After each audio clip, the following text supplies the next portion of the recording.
Yo, what's going on? So today I want to talk a little bit about time signatures, both when it comes to making beats as well as when it comes to the MPC, how you can actually set your time signatures, because it took me a little bit to figure that out. So just to give you a quick rundown on what time signatures are, it's a notation that shows you basically the structure of the bars in a song.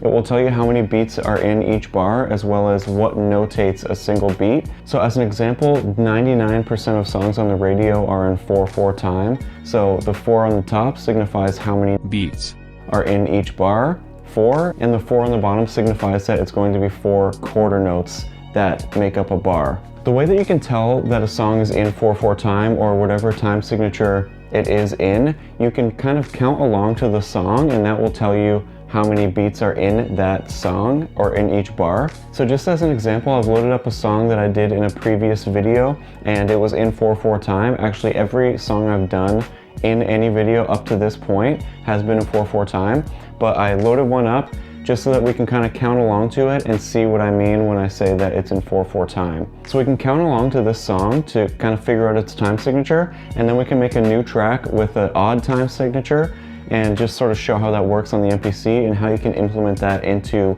hip-hop beats, because I think it's not done very often, but it can have like a really cool effect on your tracks. So I'm going to start up this track, and you'll notice that the drum pattern has that very typical kick, snare, and you'll be able to count along 1, 2, 3, 4, 1, 2, 3, 4. Let's hear it. 2, 3, 4, 1, 2, 3, 4, 1, 2, 3, 4. So you can tell pretty quickly that that beat is in 4/4 time. So now I'm going to load up a new project, we can make a new track, and we can try to implement a more odd time signature using the MPC. Let's do it. So I now have a new project opened up on the MPC, and we can first change our time signature within our sequence, and then we can start building the track. This is something that took me a little while to figure out because it's not super intuitive on how you would change the time signature. But the first thing you want to do is just go to this pencil icon next to the sequence category on your MPC, and it will bring up this page right here. And in order to change the time signature, you basically have to insert new bars at the desired time signature and then delete the previous bars that are by default in 4/4 time. So the first thing I'm going to do is I'm going to insert bars, which is right here, and it gives you a few options here. I'm going to just insert one bar for now, and then you can set the time signature right here. So I'll do 7/4 time for now. It's a bit more of an odd time signature that you don't hear as often, certainly. And then I'll do before bar 1, do it. So now you see, if you go to the grid view, I'll now have the first bar, which is in 7/4 time. You can tell because it has 7 steps, or 7 sort of faded lines before the solid one, but the second bar still exists in 4/4. So that is something cool that you can do if you want to have multiple time signatures in one sequence. You can do that by sort of inserting new bars with varying time signatures. But I want to get rid of this second bar so that we just have the 7/4. So for that, I again go back to this pencil icon in the sequence and delete bars. And I want to delete bar 2, do it. Now if I go back to the grid view, all I'm left with is a single bar with 7 steps. And so it's in 7/4 time. And now that I have that single bar in 7/4 time, I'm actually going to go back to the sequence editor and just double the length of the sequence. Now I have 2 bars of 7/4 time. I could have just inserted 2 bars, but this is just a bit easier. Now that we have our time signature set up, let's see if we can make a beat using this 7/4 time. You'll notice if you're used to making 4/4 time beats, it really is something to get used to, because the count-in time's different, and just your whole sort of mindset has to change when it comes to formatting your beat and building your beat.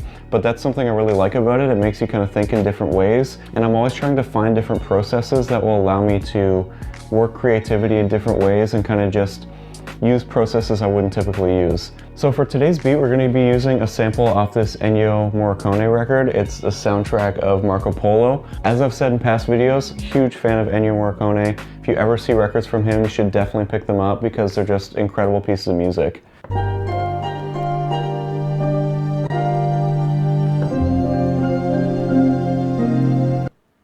So it's got that real moody feel. The one thing I will say is when you're trying to make a beat in a time signature other than 4/4, I would try to find a sample that doesn't have too much percussive element to it, because if it does, you might have to try to sort of combat the fact that the sample is in 4/4 time, because this sample is in 4/4 time, but because it didn't have any sort of drums in the background, we can still manipulate it enough and change the structure of it enough to match this new time signature.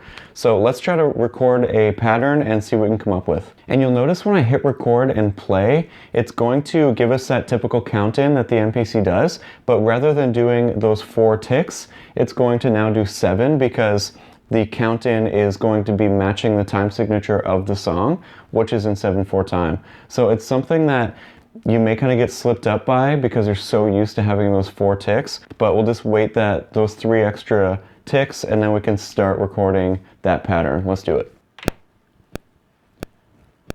5, 6, 7.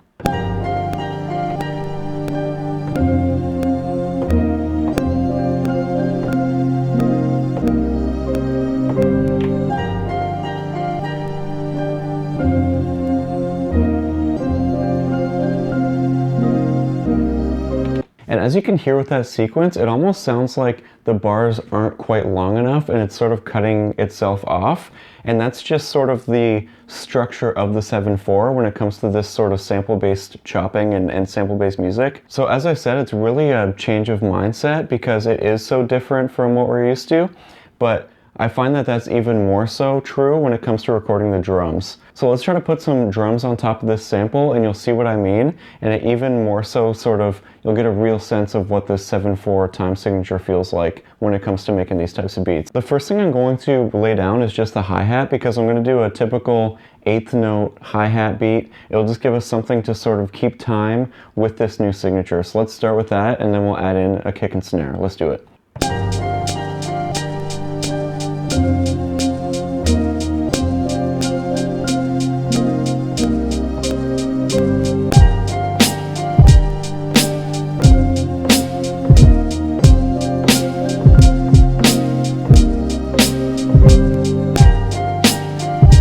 Okay, so now that we have those drums laid down, you can really get a feel for this new time signature, and I would definitely recommend trying out some other time signatures as well. But because we're in 7/4, we're almost feeling like there should be an extra note at the end of the bar, because we almost want that 8/4, which would basically be 2 bars of 4/4. So we're really kind of not getting that resolution on the final snare drum that we typically would. And I think that provides a really cool sort of swing and groove to it that you don't typically hear. So now let's add some low end to this beat. We can add in some bass. Because this has not too many elements to it coming from the sample, I think we have a lot of freedom to add in that bass line that we want and really just sort of fill it in a little bit. So let's add that in and then we can see if we can add some more textures to this beat as well. Let's do it.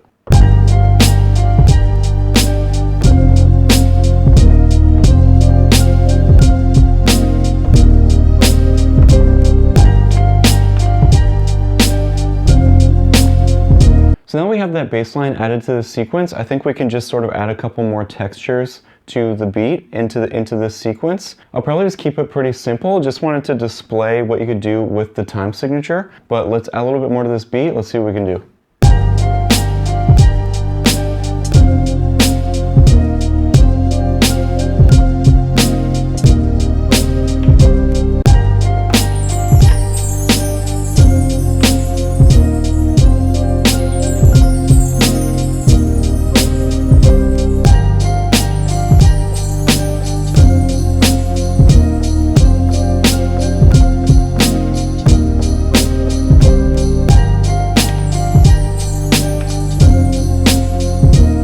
Alright, I think that wraps it up for this beat, and I hope this showed how, first of all, you can change the time signature on your MPC, and 2, how it can kind of give a cool effect on your beats, especially your sample-based beats, where it's not as typical to change your time signature like this. But if you like the video, make sure you give it a thumbs up, and let me know in the comments what you want to see in a future video. Appreciate you guys so much. Thank you for hanging out. Love you so much. Peace.